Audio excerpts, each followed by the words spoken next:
Hello friends, digital marketing with AI के इस course में आपका स्वागत है। पिछले सेशन में हमने ट्रेडिशनल मार्केटिंग और डिजिटल मार्केटिंग की जानकारी ली। जैसे कि ट्रेडिशनल मार्केटिंग एक लोकल मार्केटिंग करता है। लोकल एक तरह से आप अपने कस्टमर्स को टारगेट करते हो अपनी बात पहुंचाने के लिए। डिजिटल मार्केटिंग एक ऐसा सिस्टम है जिसमें आप ऑनलाइन माध्यम के साथ अपनी जानकारी दूर तक लेके जा सकते हो। मैंने 3 टर्म्स डिफाइन की थी, डेमोग्राफिक्स, बिहेवियर और इंटरेस्ट। इन तीनों के बारे में मुझे थोड़ा सा एक्सप्लेन करना है। रीज़न, क्योंकि ये 3 चीज़ें बड़ी बेसिक रहती हैं, बड़ी इंपॉर्टेंट रहती हैं आपकी डिजिटल मार्केटिंग प्रोसेस में। अगर आपको इन 3 चीज़ों की जानकारी रहती है, अपने बिजनेस के साथ इसे जोड़ के आप आसानी से डिजिटल मार्केटिंग कर पाते हैं। देखिए, डिजिटल मार्केटिंग में आपके पास सबसे पहला जो कैटेगरी है वो डेमोग्राफिक्स है। डेमोग्राफी का क्या मतलब है? डेमोग्राफी का मतलब है पर्सनल डेटा। जिस व्यक्ति पे आप अपनी ऐड लेके जाना चाहते हैं, जिसको आप अपनी डिजिटल मार्केटिंग की ऐड दिखाना चाहते हैं, उसका एज क्या है, उसका जेंडर क्या है, उसका लोकेशन क्या है, उसकी इनकम क्या है, education level, job role, marital status, बहुत सारी चीज़ें रहती हैं जो कि पर्सनल डेटा है। और कहीं ना कहीं अगर आपके पास ये जानकारी अवेलेबल रहती है तो बड़ी आसानी से आप अपनी ऐड को उस व्यक्ति को दिखा पाते हैं। इसको आप ये ले लें कि जैसे एक एग्जांपल है, एक शैम्पू की सर्विस है, ज़्यादातर महिलाएं यूज़ करती हैं, तो वहाँ पे एज ग्रुप मैटर कर सकता है। 18 से 65 साल तक की महिला, इवन बच्चे भी यूज़ कर सकते हैं।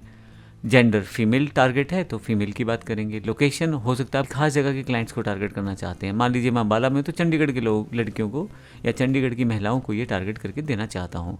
उनका इनकम लेवल क्या है, अगर मुझे ये जानकारी मिल जाएगी तो मुझे बेनिफिट ये हो जाएगा ये जानना कि क्या वो शैम्पू ले पाएंगे। अब शैम्पू तो बड़ा सिंपल सा प्रोडक्ट है, लेकिन अगर मैं इसी को ले लेता कि फ़ोन के रूप में ले लेता, और कोई ऐसा फ़ोन, स्पेसिफिक फ़ोन है, प्रीमियम फ़ोन है जो सिर्फ लड़कियों या औरतों के लिए ही बनाया गया है, तो क्या वो औरतें ले पाएंगी? जिनका इनकम प्रोसेस अच्छा होगा तो वो ले पाएंगी। तो अगर मेरे पास ये जानकारी रहेगी तो मैं उस तरह से अपने चीज़ों को टारगेट कर सकता हूँ। एजुकेशन लेवल क्या होगा उनका, जो लोग ज़्यादा पढ़े लिखे होंगे, ज़्यादा अच्छी पोस्ट में होंगे तो ले पाएंगे। जॉब रोल क्या होगा, मैरिटल स्टेटस क्या होगा। तो अगर आपके पास इन चीज़ों की जानकारी रहती है तो आपके लिए बड़ा आसान हो जाता है अपने प्रोडक्ट को मार्केट करना। दूसरा है बिहेवियर।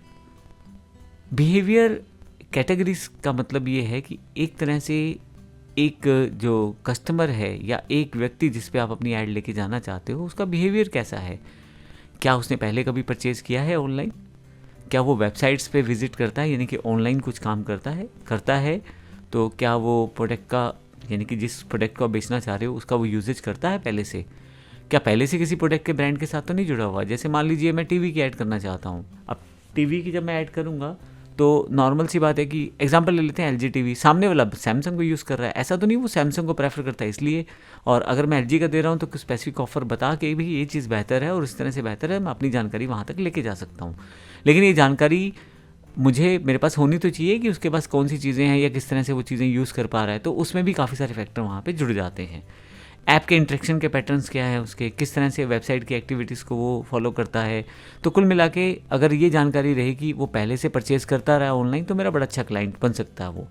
फिर वो टीवी का शौक़ रखता है, आजकल टीवी ढूंढ रहा है, मान लो उस पर टीवी नहीं है तो टीवी की वो एड्स को सर्च करता है, तो फिर मेरे लिए एक पोटेंशियल कस्टमर है वो। और अगर उसको एलजी टीवी पसंद आ जाता है तो मेरा वो फाइनली कस्टमर बन जाएगा। बिहेवियर आपको ये बेनिफिट दे देता है, कस्टमर की जानकारी को आप तक पहुंचा देता है, जिससे आप आसानी से चीज़ों को मैनेज कर पाते हैं। इंटरेस्ट, हर व्यक्ति की कुछ हॉबीज़, कुछ इंटरेस्ट, कुछ अपनी मनपसंद चीज़ें रहती हैं। जैसे कुछ लोग फिटनेस में अपना इंटरेस्ट रखते हैं, सुबह शाम जिम जाएंगे, कुछ स्पोर्ट्स में जैसे खेलने में, कुछ म्यूज़िक सुनते हैं ज़्यादा, कुछ टेक्नोलॉजी की बातें ज़्यादा करते हैं, कुछ ट्रैवल ज़्यादा करते हैं। तो बहुत सारी आपके पास रहती हैं फील्ड्स जिसमें लोग अलग अलग तरह का इंटरेस्ट रखते हैं। अब इसको ऐसे ले लें कि मान लीजिए मैं बैडमिंटन खेलता हूँ, अब मेरे पास कोई ऐड क्रिकेट की आ रही होगी तो मुझे कोई फ़ायदा नहीं है उस ऐड का, क्योंकि मैं तो बैडमिंटन खेलता हूँ। तो अगर आपको किसी सामने वाले का इंटरेस्ट पता हो और आप उसके इंटरेस्ट के अकॉर्डिंग ही ऐड उसको शो करवाओ, तो कहीं ना कहीं आपके पोटेंशियल कस्टमर की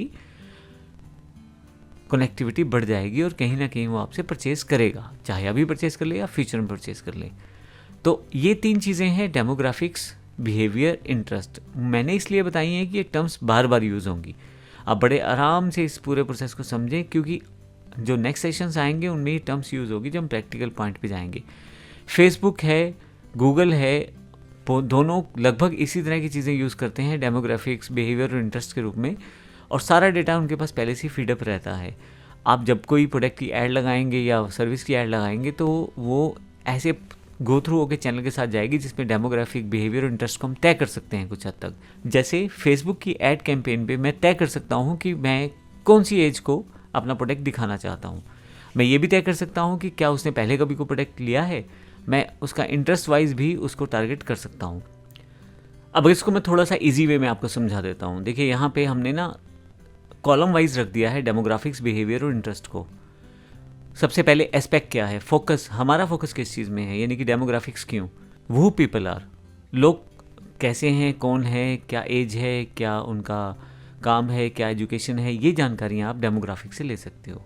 बिहेवियर, लोग करते क्या हैं, क्या वो परचेज करते हैं पहले से, क्या वो खरीदते हैं प्रोडक्ट्स को, क्या वो चीज़ों को समझ पाते हैं प्रोडक्ट्स में, तो उनका बिहेवियर कैसा है। एक तरह से जो लोग पहले से परचेज करते हैं वो मेरे लिए बड़े अच्छे क्लाइंट रहेंगे, और जो पहले से ऑनलाइन पैसे नहीं खर्चते तो मैं चाहे वो अच्छे क्लाइंट हो लेकिन मैं वहाँ पे दिखा के ऐड मुझे फ़ायदा नहीं होने वाला है। इंटरेस्ट कैसा है, अब आपके पास जो अगर इंटरेस्ट की जानकारी रहेगी तो उस तरह से आप उसको बता पाएंगे। किसी व्यक्ति का इंटरेस्ट कुकिंग का है तो मुझे वहाँ पे कुकिंग रिलेटेड आइटम्स या प्रोडक्ट्स को दिखा के या सर्विस दे के फ़ायदा है। जबकि अगर मैं उसको किसी और तरह की सर्विस देना चाहूँगा तो या आप अगर उसको दिखाना चाहूँगा प्रोडक्ट्स कुकिंग के अलावा तो शायद उसको अच्छा ना लगे। जैसे मैंने पहले भी एग्जांपल दिया, मैं बैडमिंटन खेलता हूँ। अब अगर आप मुझे शटल्स और बैडमिंटन की ऐड दिखाएं अपनी डिजिटल मार्केटिंग के साथ, मुझे समझ आ जाएगा, ठीक है मेरे लिए ऐड है, मैं देख सकता हूँ। पर अगर आप मुझे क्रिकेट की ऐड दिखाएंगे तो शायद हो सकता है मैं उस चीज़ को स्किप कर दूँ। तो ये एक बड़ी इंपॉर्टेंट चीज़ रहती है, एक तरह से एग्जांपल्स किस तरह से आप उसको सेट कर पाते हो। तो ये मैंने बड़े आसान शब्दों में इसे समझाने की कोशिश की है। अगले सेशन में हम बात करेंगे जो मार्केटिंग है उसमें रिसर्च कैसे की जा सकती है, ऑफलाइन ऑनलाइन रिसर्च किस तरह से की जा सकती है। मैं आपको ये भी बता दूं कि ये AI बेस्ड कोर्स है। हम जैसे जैसे आगे बढ़ेंगे वैसे वैसे सेशंस में AI सेगमेंट को भी यूज़ करते चले जाएंगे, लेकिन अभी के लिए हम बेसिक जानकारी ले रहे हैं कि मार्केटिंग क्यों, बिजनेस क्यों, किस तरह की चीज़ें हैं, कैसे काम करेंगी। तो अगले सेशन में मिलते हैं। धन्यवाद।